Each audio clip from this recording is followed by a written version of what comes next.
I don't think it is a secret at this point that Kendrick Lamar is one of the most creative artists of his generation. He has explored song concepts that most wouldn't even attempt. This stretches from a song exploring toxic relationships in the most Kendrick way imaginable in We Cry Together, to writing a touching song about his relationship with writing music using a metaphor. Kendrick always finds a way to set himself apart from the rest. Enter Reincarnated, the sixth song on his most recent album, GNX. On Reincarnated, Kendrick exposes the dark reality of being a superstar in music by exploring the perspective of other prominent figures, before finally revealing the hidden connection they all share. Let me start by talking about the idea of reincarnation. It is something I think we all have a general perception of, but something most of us haven't really taken time to explore. Reincarnation is a belief held mostly by the Asian religions, notably Hinduism and Buddhism. I was able to find a pretty lengthy resource on the idea in Buddhism, so I will focus on that. Reincarnation is a concept paired with another,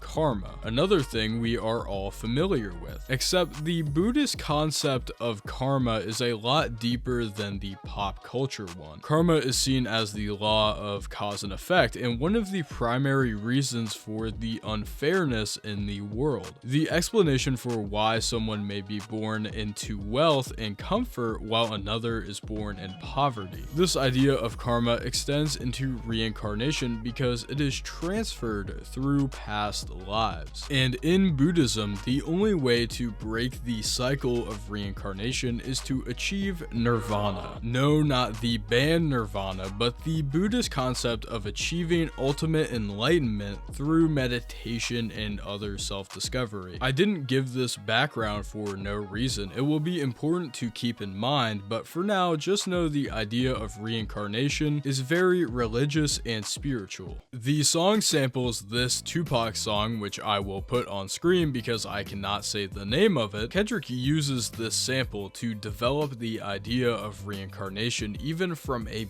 base song construction level, because by sampling the song and mimicking Pac's flow and delivery, he is essentially reincarnating that song. He is taking the beat and delivery and giving it a new life or meaning. I don't think Kendrick is trying to place himself as the reincarnation of Tupac or anything like that. I think the lyrical content would support that if it was the case, but instead he is reincarnating the life of the song.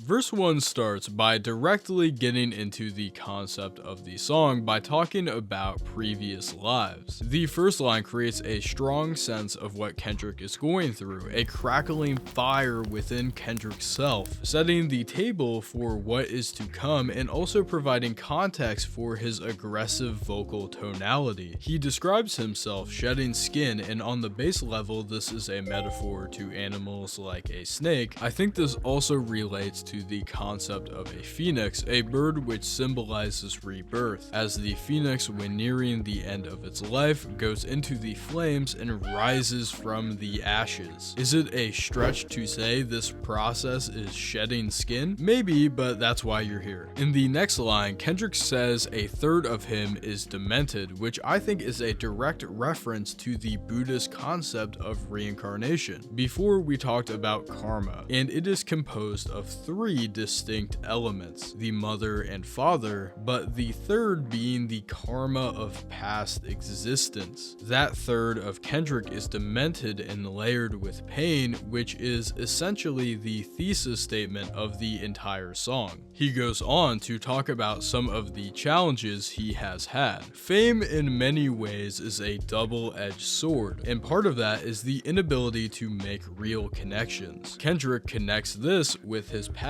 specifically detailing some events from when he was 4, establishing a parallel between him and him as a child. Did this inability to make friends influence his decision to become an artist, or in hindsight was it foreshadowing his future destiny? Either way, he is having a hard time finding peace within himself. He has a fire burning from within rather than a calm water, and this inner conflict makes him afraid of what will happen on Judgment Judgment Day. And a large part of that is what Kendrick expands on later, how the nature of him being a popular artist by itself might be a bad thing. He continues and sets up the concept of the song, mentioning past life regression and how that affected him. Past life regression is basically the process of trying to relive or access memories of past lives, and Kendrick does that here in the form of song. He sets the scene, giving us the setting, Michigan in 1947. When it comes to what perspective we are entering, so to speak, it gets a little hazy.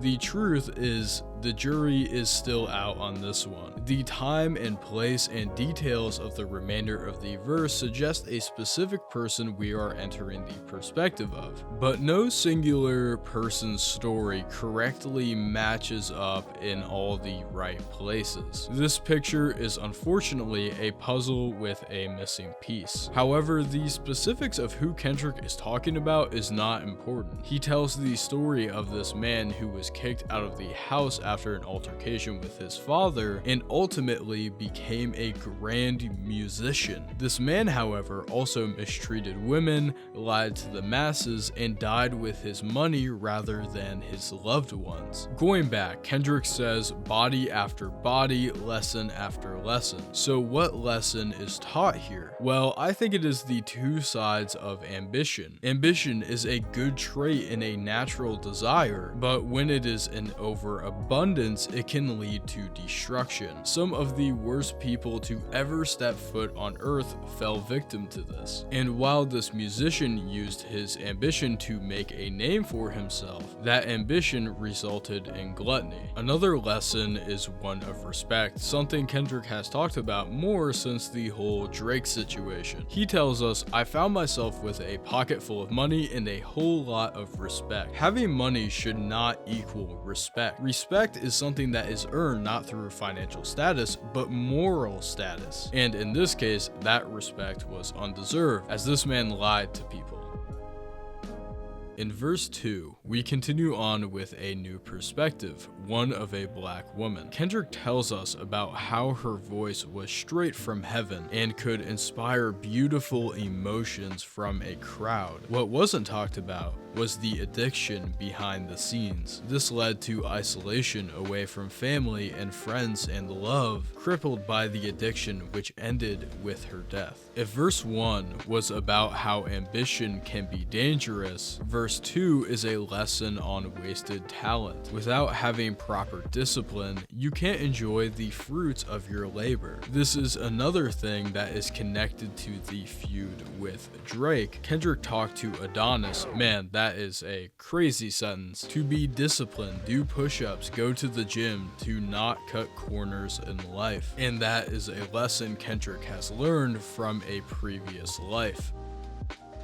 For the most complex and final verse, Kendrick takes us back to his perspective. Immediately, we see him having learned one of the lessons previous. The only factor he respects is raising the bar, not the money and status from verse 1. Not only that, he draws a connection to that previous life, saying his father kicked him out of the house. But this time, he has forgiven him after reflecting on his past life regressions. He then goes on to speak to his father, but not in the way that you would expect, because based off the conversation, it is clear the father he is talking to is God. He pleads with him, asking him if he finally did it right. He acted selflessly, and when the metaphorical vultures came for him, he stood his ground and kept his morals. He even took control of himself, even with the influx of money, not repeating the lesson he learned from verse 2, staying away from the drugs so many rappers often fall victim to. God proceeds to respond to the pleading Kendrick, telling him he has done well, but the karma from past lives is still weighing him down. God then instructs Kendrick to tell him all of the good deeds he has done and why he has done them. When he eventually gets to trying to end the violence in the city, God has to interrupt and basically call bullshit. He tells Kendrick that deep down he loves war, and in an effort to try and get that realization out of him, tells him that everybody is a version of himself. Everyone is connected to each other, and the key is understanding. He poses the question, how can they forgive when you can't? In doing this, Kendrick is able to explore his own psyche, but he also teaches us, the audience, a lesson as well. We are told to love thy neighbor or treat people how you want to be treated, but this is the practical application of those cliches. That in order for people to forgive us for our mistakes, we have to be willing to forgive other people for theirs. And that is how our pride and ego can die. Editor's note here, throughout this whole video, I was focused on bad karma and how that it negatively affects Kendrick. But these cliches are an example of the inverse of that, good karma. Treat people how you want to be treated is just another way of saying what goes around comes around. So basically what God is saying here is that Kendrick needs to employ good karma to negate the bad karma that is from his past lives. The next set of lines is where a shift in lyrical content matter appears. God informs Kendrick he fell out of heaven and then mentions Isaiah 14 before a noticeable pause. In many ways, silence is an instrument, and by pausing after that sentence, he gives the listener time to digest what he has just said. And this is where it is revealed to us. Kendrick isn't the person God is talking to. Kendrick is the vessel for this entity, just like the other musical figures we heard the story of in verse 1 and 2. Because instead, the person we have been following this whole time has not been Kendrick Lamar. It has been the puppeteer behind the scenes, the cause for all of the bad karma Kendrick has had to overcome, the cause of all the karma everyone has to overcome, the devil. Isaiah 14 has a lot of content to it, with the most famous being this excerpt. How you have fallen from heaven, O star of the morning, son of the dawn. This, of course, connects with the fall from heaven mentioned a couple lines previous, and this is widely attributed to the story of Lucifer. Continuing on, God reveals a few things. He calls him a music director, and that he sent the devil down to earth for what he calls rehabilitation. This also connects to Isaiah 14. You have been cut down to the earth, you who have weakened the nations. Still, the question remains, why exactly is God talking to the devil when he was supposed to be talking to Kendrick? Well, the answer comes in this next set of lines. God sent the devil down to earth and embodied him as superstars in the industry to keep an eye on him. He would manipulate man with music, but what this did was reveal to God his plans, what he was saying to try and undermine God, because every generation has a different vice, different sins that become the most common, and music was a good way to keep track of that. And that's what he says in this final line: the devil garnished evil views, i.e. made malicious and evil things more attractive to the public. He has glorified murder and violence and drugs. But the first part of that sentence suggests that he has grown from this. This is where we shift back to the voice of Kendrick Lamar. He tells God that all he wanted was love and approval, echoing the perspective seen in Paradise Lost. In that story, Satan is the main character, and the whole crux to his fall is the envy felt after the promotion of the Son of God above him. Quote, "With envy against the Son of God, that day honored by his great Father and proclaimed Messiah, King Anointed could not bear. Through pride, that sight, and thought himself impaired. Deep malice thence conceiving in disdain, soon as midnight brought on the dusky hour, friendliest to sleep in silence he resolved, with all his lieges to dislodge and leave. He wanted God's love and approval, but when he was slighted, he became so envious and resentful, he sparked a rebellion against him.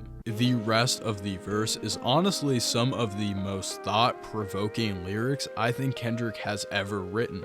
First, Satan says he learned a lot, one of those being not to put people in fear, because the more fear that people have, the less it actually means. It's a simple case study of scarcity. If the fear is more scarce, it will mean more when it is present. He states the more light he can capture, the more he can feel, and that he is using words for inspiration. God responds with a question, asking him to promise that he will not take his gifts for granted, that he will not waste his abilities. Satan promises to use his gifts for understanding. God then asks how much he can vow to this promise, and he responds, his life, his everything.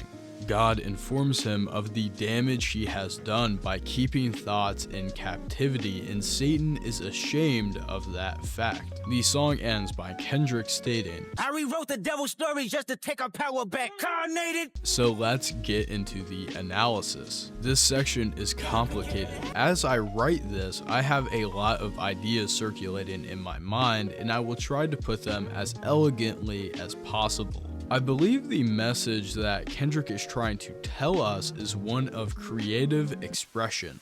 The fear that Satan has put on the people is the fear of being completely transparent. To understand the deepest song on GNX, I think we have to revisit the deepest song on Mr. Morale. In Mother I Sober, Kendrick ends the song by setting himself free from his trauma. He airs it all out there for everyone to see, and by doing so, he is able to help other people. So going back to this song, I think Kendrick is encouraging other artists to do the same. People are afraid of exposing themselves, of being who they truly are, because they don't want to be embarrassed or made fun of. But the more light that is cast on the issues people don't talk about, the more people can discuss their trauma and problems, the more everyone can feel. Satan has kept these thoughts in captivity, and in doing so has created a lot of issues. Kendrick is telling artists to make music to inspire and to create an understanding. And when this is done, the power will ultimately fall back into the hands of the artists rather than Satan.